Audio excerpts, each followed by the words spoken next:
Et si on profitait de ce temps avec nous-mêmes qui nous est imposé pour visiter ou revisiter notre liste de rêves?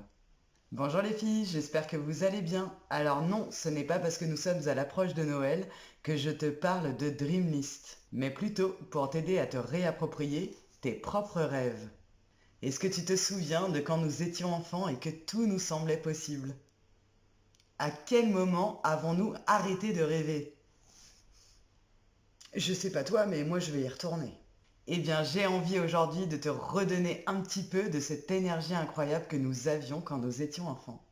On se fiche bien trop souvent de nos rêves, et c'est à tort.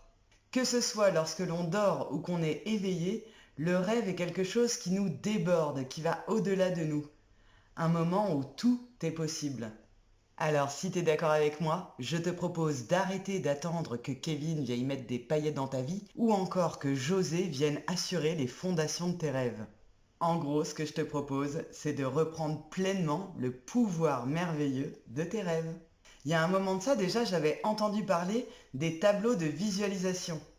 Ils permettent de mettre en image nos objectifs sur du moyen ou du long terme. Et ça, sur les différents pans de sa vie. Ça a le mérite de nous permettre de nous poser la question de ce que nous voulons vraiment, de chercher des images qui correspondent pour rendre visuel et palpable ce rêve. Les tableaux de visualisation servent également à garder le cap pour ne rien oublier de ses objectifs. Cette méthode a de vrais bienfaits. Elle agit directement sur la motivation mais aussi sur l'action concrète. Si moi, aujourd'hui, je t'invite à écrire ta liste de rêves, c'est déjà dans un premier temps pour te reconnecter à tes envies, à tes besoins, à tout ce dont tu rêvais quand tu étais enfant et à tout ce dont tu peux rêver aujourd'hui. Je te suggère volontairement d'en écrire 50. Oui, je sais, ça peut paraître beaucoup comme ça. Mais l'idée est vraiment que tu puisses rêver, que tu te le permettes. Accepte d'avoir des petits, des moyens et des grands rêves, même des rêves qui te dépassent, qui vont au-delà de toi ou de l'entendement, ou même des tout petits rêves comme ça.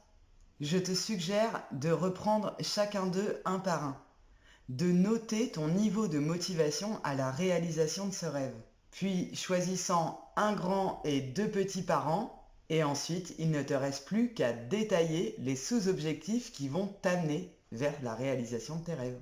T'as compris, un big rêve et deux petits rêves par an. C'est pas sorcier et je t'assure que ça va pimper ta vie. Tu peux également appliquer cette méthode dans ton travail, dans ta vie personnelle et privée, en amour par exemple, ou dans ton rôle de maman.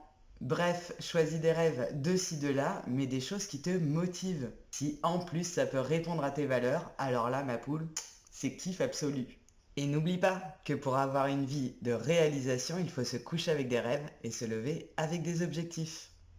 Je te mets en lien dans la description un petit cahier pour t'aider à noter tes rêves.